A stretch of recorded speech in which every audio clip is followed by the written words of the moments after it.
Vote দেবো ভাই কিসে? ভোট দেবো বোন কিসে? ভোট দেবো মা কিসে? ভোট দেবো ভাই কিসে?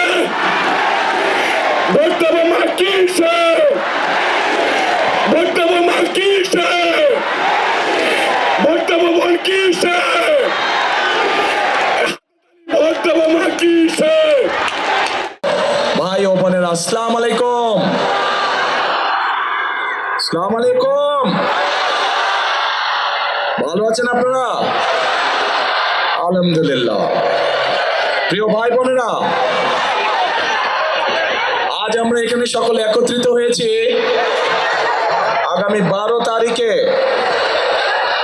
বাংলাদেশের মানুষের যে রাজনৈতিক অধিকার বিগত প্রায় 1 যুগের বেশি সময় আগে কেড়ে নেওয়া হয়েছিল, বাংলাদেশের মানুষের কথা বলার যে অধিকার বিগত প্রায় 1 যুগ আগে কেড়ে নেওয়া হয়েছিল, সেই অধিকারকে প্রয়োগ করার, যার জন্য গত 1 যুগে হাজারো মানুষ গুম খুনের শিকার হয়েছে, লক্ষ লক্ষ মানুষ গায়েবী মামলার অত্যাচার নির্যাতনের শিকার হয়েছে, সেই অধিকার ইনশাআল্লাহ বাংলাদেশের মানুষ প্রয়োগ করতে যাচ্ছে।